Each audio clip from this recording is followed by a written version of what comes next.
Elisabeth, je vous remercie à tous, à l'Institut, pour la confiance que vous me témoignez. Je crois que c'est important de sentir cette responsabilité dans un moment clé de la vie de l'Église. Je crois qu'on est vraiment dans un moment de carrefour, de changement, et en particulier en ce qui concerne les laïcs qui sont toujours la bonne nouvelle de l'Église, mais depuis le Concile en particulier, vous êtes la bonne nouvelle de l'Église, même si parfois on vous a laissé un peu comme peut-être dernièrement, un peu comme des brebis sans pasteur. Je ne parle pas de vous, mais je parle en général du laïcat dans les dernières années de l'Église qui s'est recléricalisée.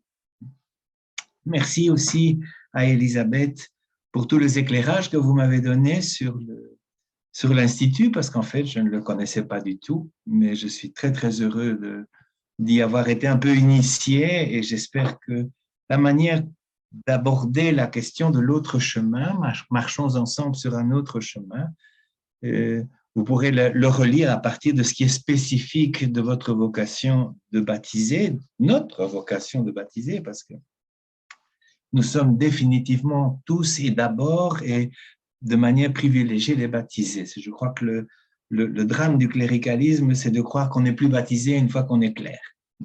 Et on reste un peuple de baptisés, c'est l'essentiel, et vous en êtes les témoins. Je crois aussi que c'est un moment important pour votre institut et pour le district, puisque c'est votre anniversaire. Et j'ai repris aussi votre devise de cet anniversaire, au cœur des défis du monde et de l'Église d'aujourd'hui. Je crois qu'on sera là en plein dans les grandes questions. Il me semble que vous vous étiez laissé interpeller par la symbolique des mages, des 3 mages dans l'évangile de Saint Matthieu que j'avais travaillé avec une congrégation canadienne il y a l'année passée, je pense, où j'avais essayé de reprendre le symbole de la vieille voix et de la nouvelle voie. Non? Les rois mages, qui ne sont d'ailleurs pas des rois, qui sont des mages, qui sont des sages, hein, ont entrepris leur recherche par une vieille voie, et tout à coup, Jésus les a mis en route vers un autre chemin, une nouvelle voie. Et avant d'entrer dans cette contemplation, dans cette méditation des 2 voies, comment est-ce qu'elles se rejoignent, comment elles sont différentes, distinctes. Je crois qu'il est important justement de prendre conscience, et ça c'est essentiel aujourd'hui, prendre conscience du fait que la foi est un chemin et non pas un port. Ce n'est pas un terminus, c'est un chemin. Je crois que même au moment du concile, je crois que vous êtes né un peu avant, je viens de constater que vous êtes né avant le concile, donc vous êtes des inspirateurs du concile, certainement. Hein? Mais dans la foulée du pré-concile, la foi a souvent été comprise comme une série de réponses préfabriquées à tous les problèmes possibles et imaginables. On avait des réponses pour toutes les questions et même pour les questions qu'on ne se posait pas. Et je vais revenir sur ce que je vais appeler plus tard le syndrome du catéchisme. Et vous qui êtes un institut séculier, mais de missionnaires, si je comprends bien, vous êtes fondamentalement des missionnaires. Je crois qu'il faut vraiment se poser la question sur quelle est la foi que nous sommes amenés à annoncer, à transmettre. Est-ce que c'est celle des réponses? Alors je risque de ne pas vous rejoindre trop. Ou au contraire, est-ce que c'est la foi qui pose les bonnes questions ou qui au contraire déplace les questions que nous nous posons? Et je prends 2 exemples dans l'Évangile. En fait, Jésus ne répond jamais aux questions. Il est un peu comme le petit prince. Et le petit prince, quand on lui pose des questions, il répond jamais. Hein, jamais. Jésus ne répond jamais aux questions, surtout aux questions de sécurité. Quand on lui demande des sécurités, par exemple, le jeune homme riche qui dit ouais, qu'est-ce que je dois faire pour être sûr de mon affaire d'avoir la vie éternelle? Ou la question du bon samaritain, qui est mon prochain? Je veux savoir qui est mon prochain pour mettre les limites. Et justement pour éviter éviter les réponses qui limitent la responsabilité du disciple, de la disciple, Jésus renvoie d'autres questions. Au lieu de répondre à une question, ce qui est souvent notre tentation, il la déplace. Il la déplace. Que ce soit le cas de Marie-Madeleine au tombeau, et surtout celle du bon samaritain. Donc, pardon, pas le bon samaritain, je m'excuse. Oui, si, c'est la parabole du bon samaritain. Mais la question, c'est le scribe qui la posait. Qui est mon prochain? Et Jésus renvoie une autre question. De qui te fais-tu le prochain? Et aujourd'hui, je crois que c'est là que se trouve la foi. Jésus n'est pas réponse, Jésus n'est pas un port, n'est pas un terminus.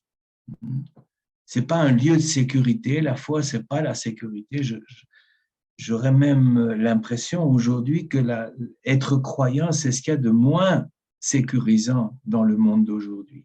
L'audace d'être encore croyant aujourd'hui, c'est opter justement pour l'insécurité dans un monde où, semble-t-il, la foi n'a plus beaucoup de relevance, n'a plus beaucoup d'écho.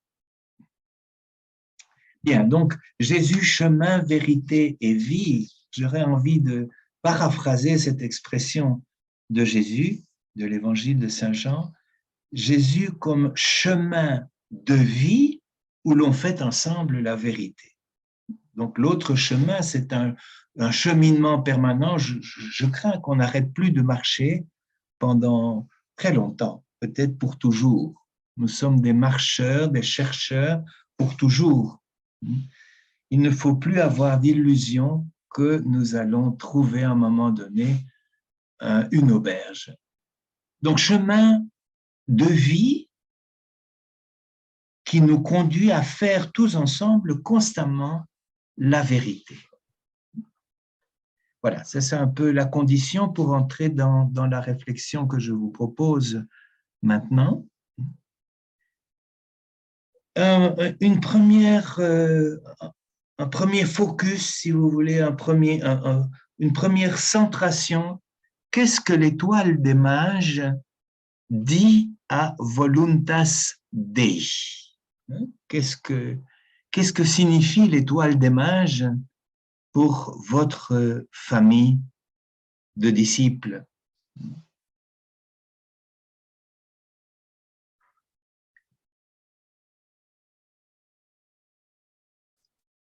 Souvent, quand on évoque cette petite parabole des mages, puisqu'il s'agit bien d'une parabole et non pas d'un fait historique, bien entendu, on croit spontanément que l'étoile qu'ils suivent, c'est l'étoile de David, c'est-à-dire la révélation biblique.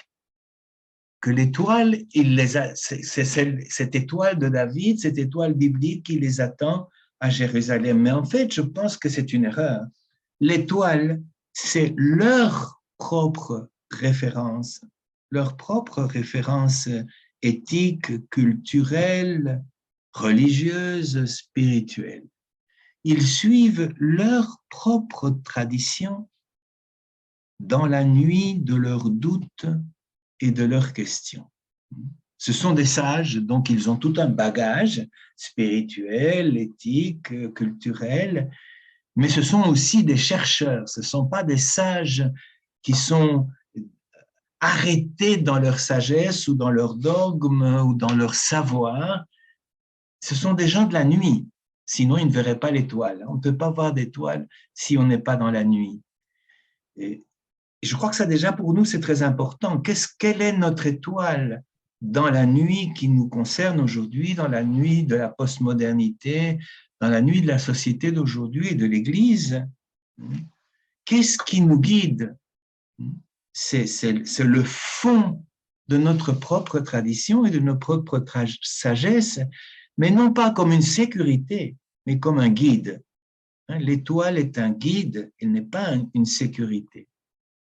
Je renvoie ici à une expression de Christian Ducoq, un théologien français classique du XXe siècle, qui disait « Une foi qui ne doute pas est une foi douteuse. » Une foi qui ne doute pas est une foi douteuse. Eh bien, on est dans cette démarche. On suit l'étoile qui nous guide et qui est notre propre sagesse, notre propre éthique et tradition. Et cependant, nous sommes en pleine nuit, dans la nuit du doute, sur des questions essentielles. Nous sommes des chercheurs. Nous sommes des chercheurs plus que des transmetteurs, en tout cas actuellement. La transmission n'est plus l'essentiel. Et vous allez voir tout de suite pourquoi. Je crois que la transmission n'est pas l'essentiel, n'est plus l'essentiel de notre mission, mais que l'essentiel de notre mission, c'est d'être avec d'autres, chrétiens ou pas, des chercheurs de sens. Et le propre du chercheur, c'est qu'il n'a pas trouvé. S'il avait trouvé, il ne chercherait plus. Contrairement à ce que dit saint Augustin. Si nous avions vraiment trouvé, nous ne serions plus des chercheurs. Je me suis posé des questions sur la volonté de Dieu. Voluntas Dei. C'est très jésuite, ça, je ne sais pas. Évidemment, c'est très propre aussi des années 50 comme nom. C'est un nom très, très marqué par une époque. J'avoue que j'ai un peu du mal avec l'expression « la volonté de Dieu ». Je sais que les jésuites, comme je vous dis, sont les spécialistes de la volonté de Dieu. Si vous voulez savoir quelle est la volonté de Dieu sur votre vie, faites les exercices de Saint Ignace et vous aurez toutes les réponses. Et même les jésuites aujourd'hui doutent de cela. Qu'est-ce que c'est que la volonté de Dieu? On pourrait la comprendre comme une série d'évidences. La volonté de Dieu, ce sont des évidences qui sont inscrites dans le ciel et qu'il faudrait simplement transmettre. Il faudrait simplement transmettre ces évidences, cette sagesse, cette tradition, comme si nous étions en plein jour, comme si la volonté de Dieu, c'était une grande lumière qui illumine tout. C'est ce que j'appellerais le syndrome du catéchisme. J'y reviens. Le syndrome du catéchisme, vous savez, il est né, il était déjà là, mais il est né surtout lors de la polémique entre le protestantisme et l'Église catholique. C'est au moment du Concile de Trente qu'on a senti le devoir et le besoin d'affirmer un certain nombre de vérités contre les erreurs des autres. C'est ça le syndrome du catéchisme. Et je crois que ce syndrome, il est revenu à l'ordre du jour dans l'Église depuis une trentaine d'années, en fait, où on était fatigué de se poser les questions dans le style du concile, parce que c'est fatigant de se poser des questions et de ne pas avoir de réponse. Et donc, on en est revenu à ce système qui est un système pervers, au fond, je crois, le catéchisme, avec tout mon respect pour les catéchètes. Mais au fond, on a les réponses dans une réserve, on a toutes les réponses. Quelle angoisse pour les chrétiens quand on ne sait pas répondre. Maintenant, c'est assez fréquent quand les enfants te disent « Enfin, tu me racontes des cracks, tu me racontes des balivernes. » Et alors, on ne sait plus quoi répondre. Donc, le syndrome du catéchisme, c'est qu'on a toutes les réponses a priori. Et puis, on invente les questions pour vendre nos réponses, évidemment. Mais ce sont souvent des questions que les gens ne se posent pas. Et par contre, les vraies questions ne se trouvent pas dans le catéchisme, puisque les vraies questions n'ont pas de réponse par définition. Donc, est-ce que vous en êtes encore à comprendre la volonté de Dieu comme ces évidences inscrites dans le ciel? Est-ce que vous êtes dans ce syndrome du catéchisme où tout est dit, ou bien au contraire, est-ce que la volonté de Dieu, c'est plutôt un rêve? C'est d'essayer de percevoir, de découvrir le rêve de Dieu. Le rêve de Dieu, non pas tellement la volonté de Dieu, ce qui est un petit bloc bien cerné, bien fermé, mais le rêve de Dieu. Le rêve de Dieu qui est ouvert sur le monde. Qu'est-ce que Dieu rêve pour le monde aujourd'hui? Qu'est-ce qu'il rêve pour l'humanité aujourd'hui? Et bon, son rêve doit être rudement frustré pour le moment, en commençant par l'Église elle-même. Donc, passer de l'idée de volonté prédéterminée, préfabriquée, des dogmes, des savoirs sur Dieu, l'étoile, à découvrir le rêve. Et je crois que le propre des mages, justement, ce sont des rêveurs. Les chercheurs sont des rêveurs. Ce ne sont pas des gens qui sont installés dans leur bureau. Ils ont pris le chemin de leur rêve en se fiant, bien sûr, de leur étoile. Je crois que nous aussi, nous avons une étoile magnifique qui est notre propre culture, notre propre tradition, ce que nous avons appris. Mais en même temps, nous sommes insatisfaits. Je crois que c'est le temps de la foi insatisfaite. Il ne nous reste que la foi. C'est ce que rappelait Élisabeth, c'est une de mes obsessions. Il ne me reste que la foi, il ne me reste que Jésus seul.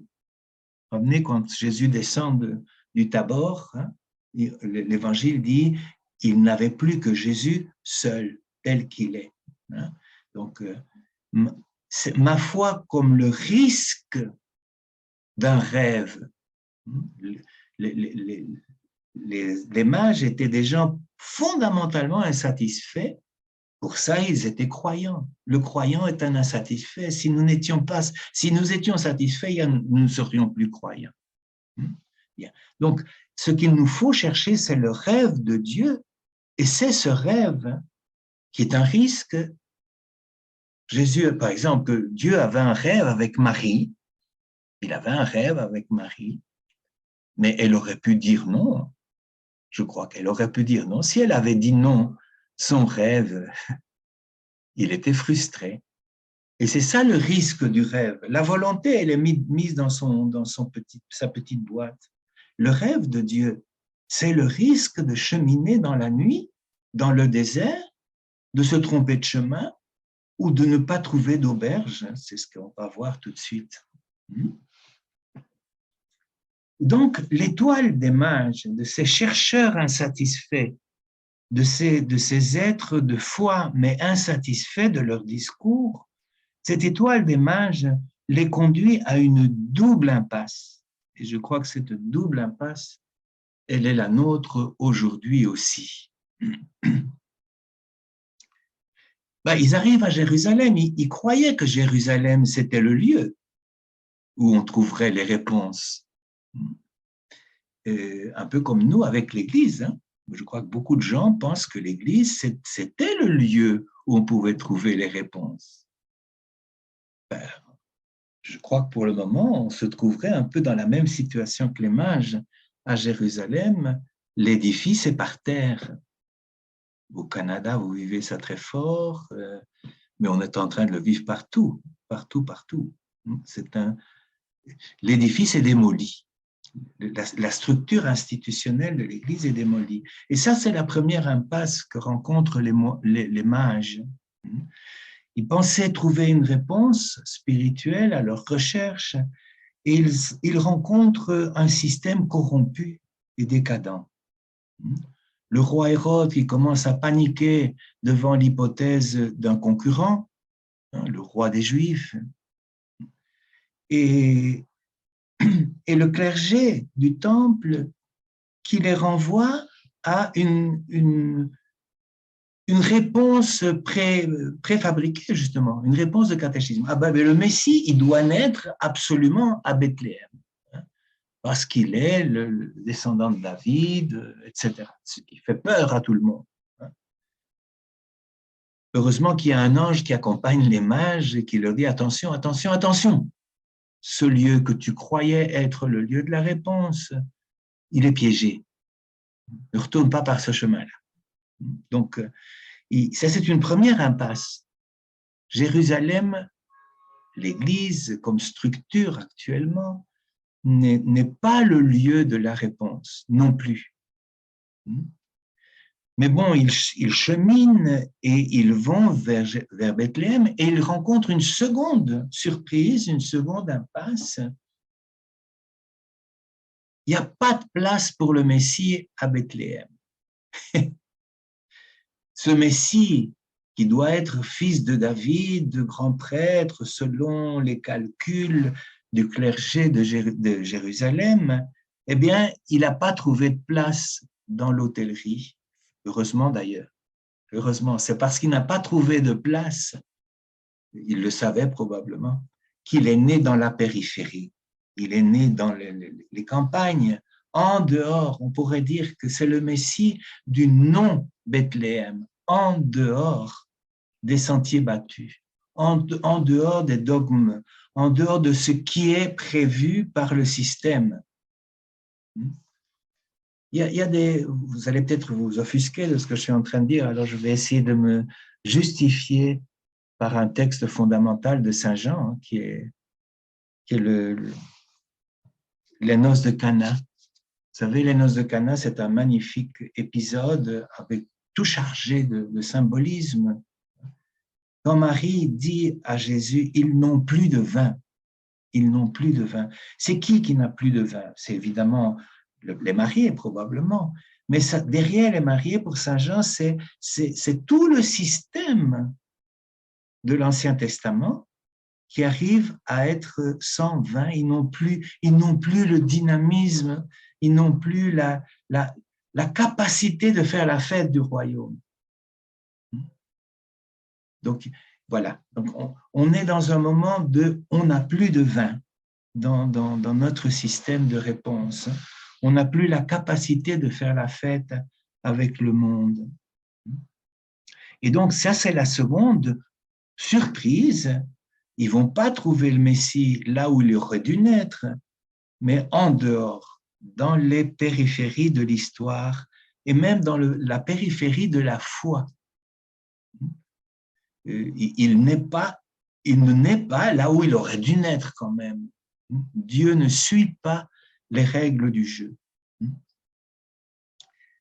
Et alors, le Messie, l'image de Messie de Jésus, va être tout à fait en contradiction avec ce que prévoyaient les théologiens de Jérusalem. Au lieu d'être un roi et un grand prêtre, celui qu'ils attendaient, qui allait restaurer tout, vous vous souvenez de ce que les disciples d'Emmaüs disent à Jésus? Oui, nous croyions, nous pensions qu'il allait tout restaurer. Ils étaient encore dans l'idée messianique officielle. L'image que Jésus va utiliser pour parler de son messianisme, c'est le serviteur souffrant. Un serviteur souffrant, on n'a jamais vu ça.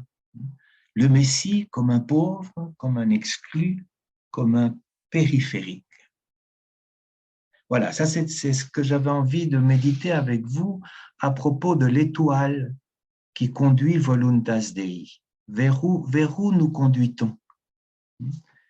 Il y a peut-être dans votre histoire, qu'on a rappelé il y a un moment, des chemins qui ont été tout à fait féconds, excellents à une époque, mais où il n'y a plus de vin actuellement, où il n'y a plus de place à l'auberge. Si on pense à l'Église comme auberge, on peut se demander s'il y a encore de la place pour les prophètes et la prophétie dans un système qui s'écroule à cause de ses propres abus, ses propres perversions, mais qui en même temps ne laisse plus de place pour l'entrée des prophètes, pour la mise en question prophétique. À partir de là, quel est donc l'autre chemin? C'est mon second ou troisième point. Déjà au temps de Jésus, les systèmes religieux et culturels et politiques de Jérusalem, d'Israël, étaient en crise profondément. Ils passaient par une crise aussi grave que la nôtre, une crise de culpabilité, de crédibilité, au fond.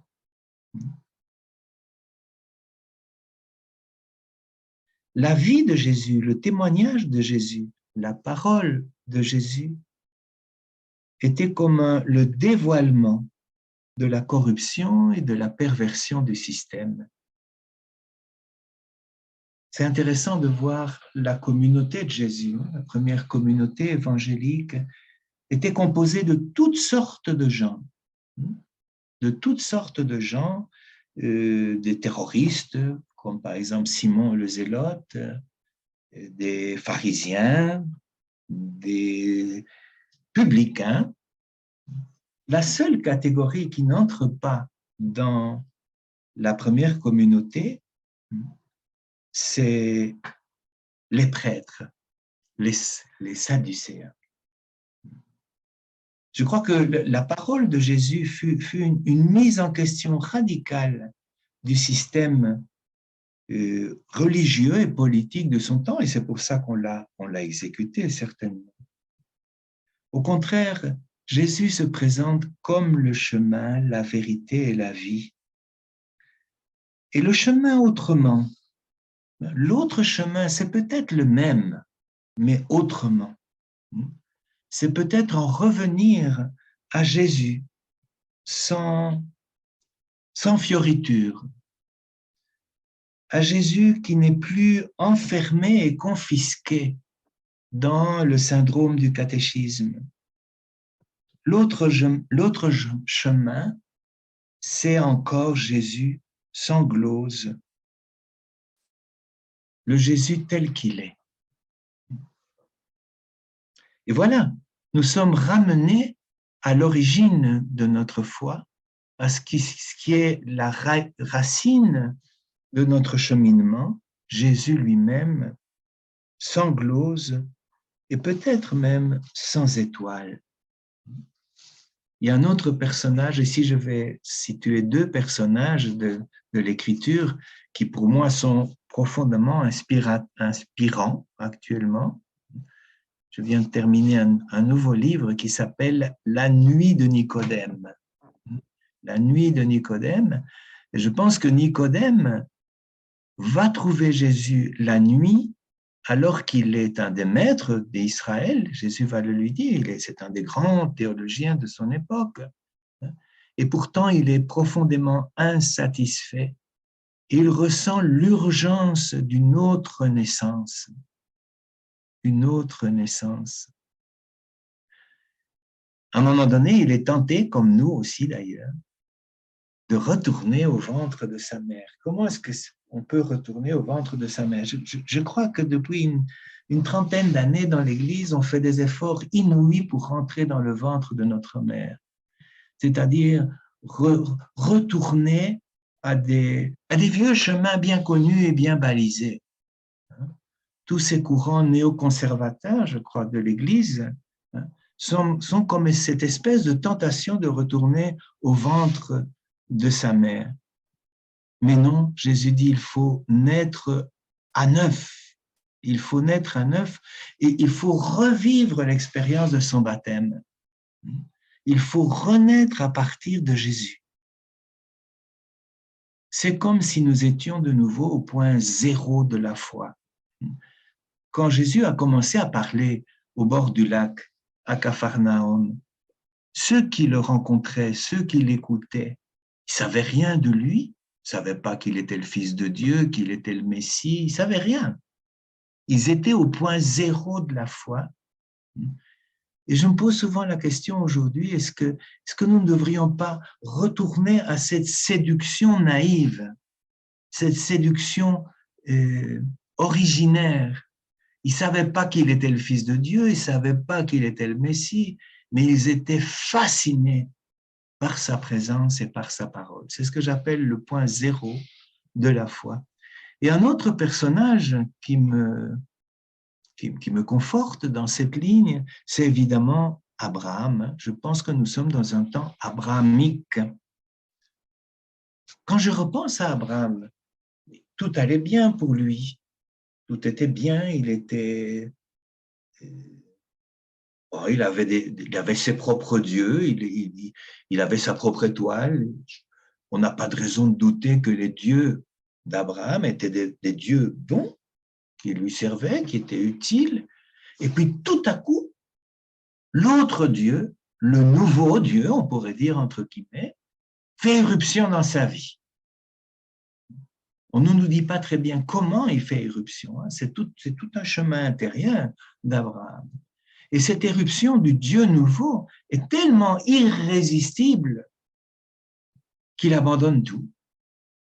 Il abandonne sa famille, il abandonne ses dieux, il se met en route, et la lettre aux Hébreux va dire, il se met en route vers une patrie dont il ne connaît même pas le lieu. Donc, il se met à cheminer sans savoir où il va. Ça, c'est vraiment fort parce que si tu ne sais pas où tu vas, comment vas-tu connaître le chemin? Comme disait saint Thomas, l'apôtre Thomas à Jésus. Comment est-ce que tu vas connaître le chemin si tu ne sais même pas où tu vas? Et c'est là la révélation de Jésus, c'est moi le chemin. C'est moi le chemin. Eh bien, on est vraiment dans la situation de Nicodème, dans la situation des mages, dans la situation abrahamique d'Abraham. Nous aussi, nous sommes en chemin vers une nouvelle patrie dont nous ne savons pas où elle est. Et donc, il s'agit de cheminer dans Jésus, avec Jésus, dans son esprit, retrouver cette dynamique du chemin avec Jésus. Jésus seul. Comme dit sainte Thérèse d'Avila, basta, non? Dieu est suffisant. Dieu nous suffit. N'ayez pas peur, Dieu nous suffit. C'est un peu ce que le pape Jean-Paul II a dit quand il a inauguré son pontificat sur la place Saint-Pierre. Donc, l'autre chemin, c'est apprendre à cheminer autrement. Quand les mages ont décidé de ne pas retourner à Jérusalem parce qu'ils avaient été inspirés par un ange dans un rêve, ils ont pris le risque de retourner chez eux. On ne dit pas qu'ils se sont convertis, on ne dit pas ça, on dit simplement qu'ils se sont laissés surprendre et ils ont décidé de retourner chez eux par un autre chemin. Je ne sais pas très bien quel chemin ils ont pris, peut-être qu'il n'y avait même pas de chemin, c'est possible. Un poète espagnol a cette expression cheminant, comment est-ce qu'on dirait en français, marcheur. On fait le chemin en cheminant. Ah oui, on fait le chemin en cheminant, c'est ça. Donc, l'autre chemin, c'est l'absence de chemin, au fond. Il n'y a pas d'autre chemin que Jésus.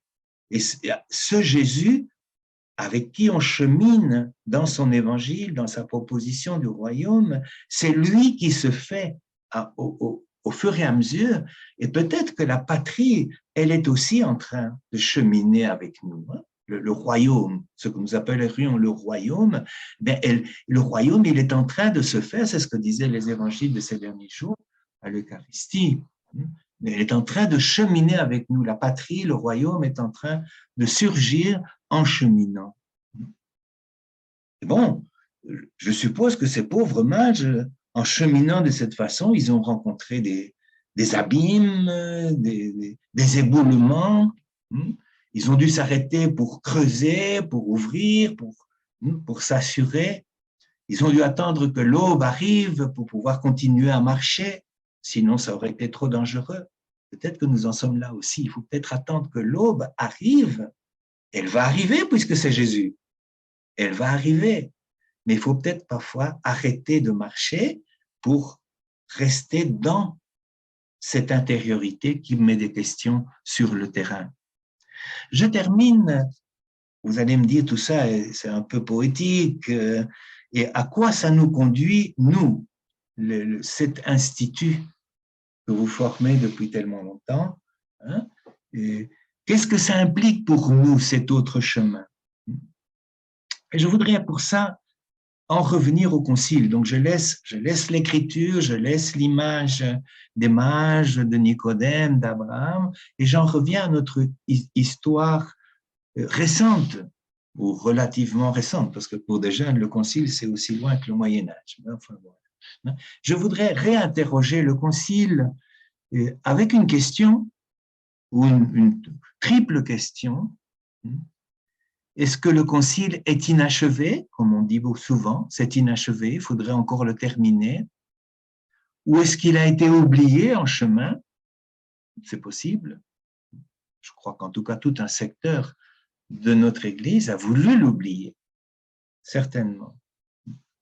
Ou pire, ça c'est une question plus profonde, est-ce qu'il est déjà obsolète? Est-ce qu'il est déjà dépassé? On dit souvent que le pape François a réactivé le concile, qu'il a voulu remettre le concile à l'ordre du jour.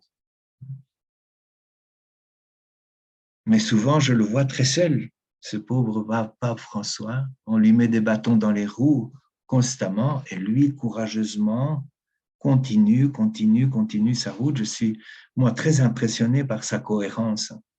Il aurait pu se replier sur des sécurités lui aussi. Il n'en prend aucune.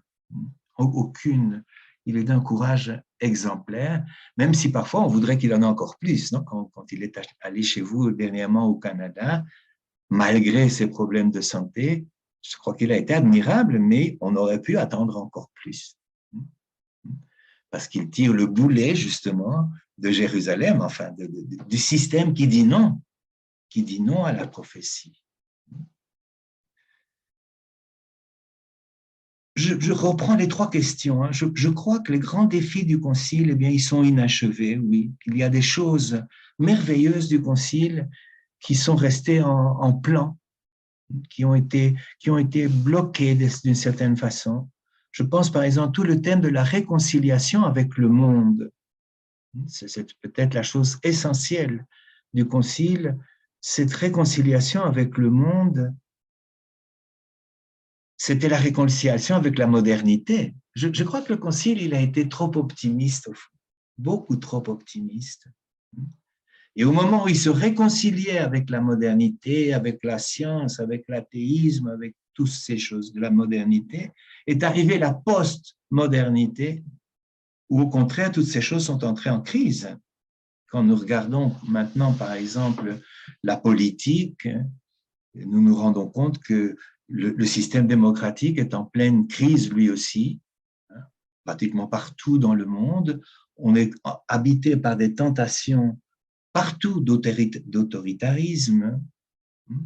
Les mouvements d'extrémistes sont à l'ordre du jour, même aux États-Unis. Heureusement, je crois qu'il y a quelques pourcents de différence entre la démocratie et l'autoritarisme, mais c'est chaque fois, dans le monde entier, on est chaque fois dans une polarisation extrême, qui nous fait découvrir que la modernité est dépassée. Les grands idéaux, les grandes utopies de la modernité, c'est fini. C'est fini. Donc, peut-être que l'Église, comme souvent ça s'est passé dans l'histoire, est arrivée trop tard. Le Concile est arrivé trop tard, quand déjà les valeurs avec lesquelles il se réconciliait étaient dépassées. Autre thème inachevé, la théologie du peuple de Dieu. La théologie du peuple de Dieu. Bien, donc je crois que ce qui est inachevé, c'est ça, la théologie du peuple de Dieu, le laïcat. Je trouve que le laïcat a été abandonné depuis le Concile. Et les femmes, le problème des femmes, comment est-ce qu'on reconnaît aux femmes leur place, non seulement une place secondaire, mais vraiment une plénitude de rôle dans l'Église. C'est pas fait ça, c'est pas encore fait. Le thème de la sexualité, je crois que c'est un des gros thèmes sur lesquels le Concile ne s'est pas prononcé et où on est en dette actuellement avec le monde d'aujourd'hui. Ce qui est obsolète aujourd'hui, ce sont nos langages. Et je voudrais vous inviter à travailler les langages. Quand nous lisons les textes du Concile, au fond, les langages sont les mêmes au Concile de Trente. C'est le même langage prémoderne. Je crois que si nous ne changeons pas de langage, si nous ne retrouvons pas une créativité du discours qui corresponde au nouveau paradigme, on risque d'être tout à fait en marge de la réalité. Il faut repenser, retravailler tout le langage de la foi. Et voilà, je termine avec une invitation pour vous, mais peut-être qu'elle vous paraîtra trop grande. Je crois que pour vous et pour les laïcs, c'est le temps de la mystique. C'est pas le temps, oui, continuer à agir, bien sûr, continuer à agir, mais j'allais dire, c'est pas le temps de l'action. C'est le temps de la mystique. Il faut refaire une mystique du laïcat, de l'Église, une mystique que j'appellerais apophatique, c'est-à-dire comme Zacharie, hein, comme Zacharie, à qui on lui a coupé le sifflet pendant 9 mois, hein, jusqu'à ce que naisse Jean-Baptiste. Eh bien, je crois qu'on aurait besoin de ce silence mystique de Zacharie pour retrouver l'art de créer un nouveau langage, d'exprimer notre foi dans un autre langage. C'est le temps de la conversion. Et peut-être que cette conversion est la mission la plus belle et la plus urgente. Merci. Je crois que la mystique, c'est l'expérience du mystère de Dieu. Quand je disais qu'Abraham avait rompu ses amarres, c'est parce qu'il a fait une expérience personnelle, et puis ça va être une expérience d'un peuple, d'une rencontre avec le mystère de Dieu qui devient imparable, qui devient le centre de notre vie. Et je pense que au Concile, justement, on a reposé la question de l'expérience de la foi comme fondement de la mission. Le fondement de la mission, ce n'est pas l'annonce, c'est la foi. Et l'annonce est seconde, évidemment. Hein. Je vais annoncer quoi? Je vais annoncer cette expérience irrésistible du mystère de Dieu que je fais personnellement. Je crois que c'est le temps d'en retourner à ça. Et l'apophatisme, ne pas parler, non? C'est pour pouvoir renouer avec ce mystère intérieur avant de parler. Voilà. Merci Pedro pour cette belle conférence très enrichissante. Merci beaucoup. Alors, vous dites que chercher, c'est le fait aussi de ne pas pouvoir trouver. Si on trouve, on cesse d'être chercheur. Pourtant, les mages ont cherché et ont trouvé. Ils ont cherché Jésus dans la nuit, ils l'ont trouvé, ils l'ont contemplé. C'est suite à cette contemplation, et je crois que vous l'avez mentionné aussi, et c'est suite à cette contemplation qu'ils ont été capables de prendre un nouveau chemin. Or, ils ont pris un nouveau chemin parce que tout simplement, il y a eu une menace qui pesait sur la vie du nouveau-né. Hérode cherchait à l'éteindre, à éteindre cette nouvelle lumière. Alors, chercher, c'est le fait de ne pas pouvoir trouver. Or, les mages ont cherché et ont trouvé. Comment vous conciliez ces deux aspects-là? Retenez votre réponse, Simon-Pierre. Oui. Fernand, ouvrez votre micro.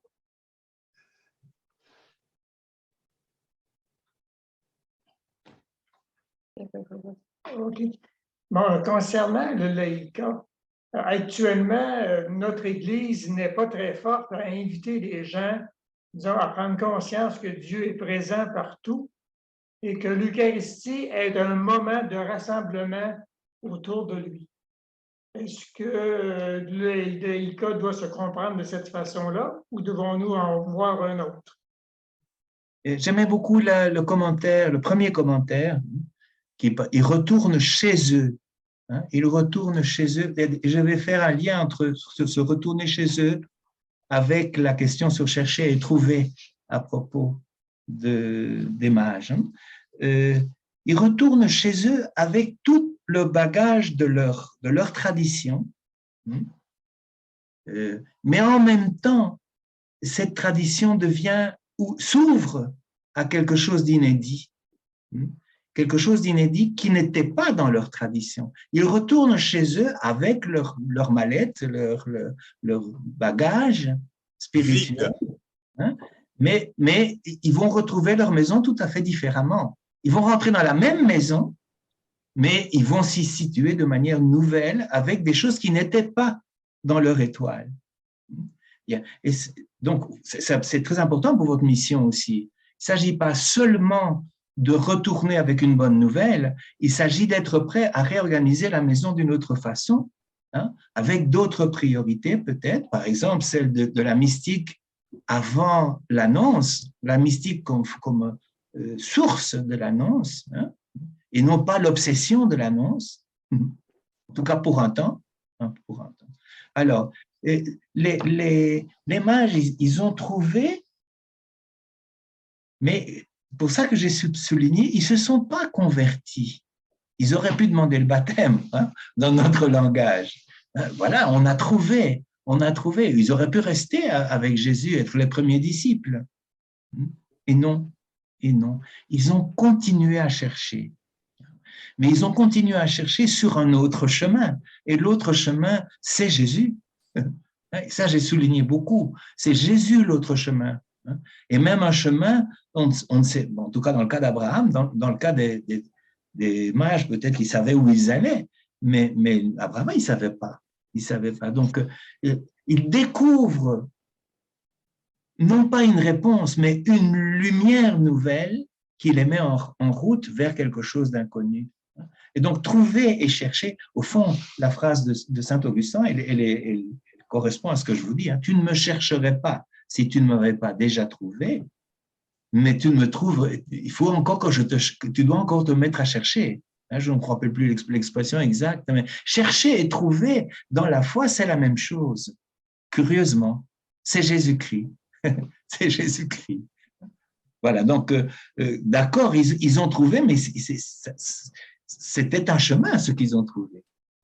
Par exemple, un déplacement entre le Bethléem royal et la périphérie. C'est ça ce qu'ils ont trouvé. Donc, il fallait marcher d'une autre façon. Et je laisse terminer sur le laïka. Oui, laïka et Eucharistie. Hein, je ne suis pas sûr d'avoir compris tout à fait l'inquiétude, hein, mais si, je crois que la grande bonne nouvelle du Concile, c'était de retourner au fondement baptismal de l'Église. Nous sommes tous d'abord et définitivement des baptisés, c'est-à-dire des laïcs. Moi, je suis prêtre, mais je suis aussi baptisé, je suis d'abord baptisé. Hein, et je fais d'abord partie, je suis laïque, et on ne m'enlèvera jamais le droit d'être laïque, parce qu'on ne peut pas effacer le baptême. Hein. Mais je crois que bon, une des erreurs du Concile a été certainement d'avoir négligé le clergé, de l'avoir négligé certainement. Et du coup, il s'est vengé. On est retourné à une vision cléricaliste de l'Église. On a besoin des clergés, bien sûr qu'on en a besoin, mais c'est d'abord des baptisés. Hein. Et donc, une Église cléricale a fait que le laïcat a été abandonné. Hein. Et je vois, par exemple, que la vocation laïcale attire peu les jeunes. Votre génération, globalement, c'est la génération du Concile, juste la mienne, non? La mienne aussi. Donc, et je trouve que l'intuition de remettre l'Eucharistie comme le cœur de l'Église, hein, le baptême et l'Eucharistie. Je crois que le baptême, c'est devenir Eucharistie au fond. On est baptisé dans la croix du Christ, dans le mystère pascal. Et donc, réapprendre à être Eucharistie. Il faut reprendre il faut retrouver l'Eucharistie comme un acte laïque, comme un acte du peuple de Dieu, présidé par le prêtre. Mais je crois que tout ce qui est rite dans l'Église a été de nouveau confisqué par le groupe clérical. Donc, devenir Eucharistie, retrouver notre lieu dans l'Eucharistie. Et le prêtre, il est simplement celui qui préside au nom du Christ l'Eucharistie. Il y a un moment clé, et je termine par ça parce que je vois qu'Elisabeth est pressée. Il y a un moment, quand on passe de la liturgie de la parole à la liturgie, à l'Eucharistie proprement dite, en espagnol, le prêtre demande aux fidèles s'ils lui permettent d'entrer dans la prière eucharistique. Priez pour moi afin que ce sacrifice soit accepté par Dieu. Et l'Assemblée dit, on te permet de le faire. On te permet de le faire. Eh bien, ça, c'est le lieu où les laïcs prennent leurs responsabilités. On te demande à toi d'être notre représentant dans la prière eucharistique. Et puis à la fin, le prêtre va dire, voilà, ce que vous m'avez confié, je vous le donne. Par le Christ, avec lui, en lui, etc. Je vous le donne. Il faut retrouver le lieu actif de la communauté dans l'Eucharistie. Voilà.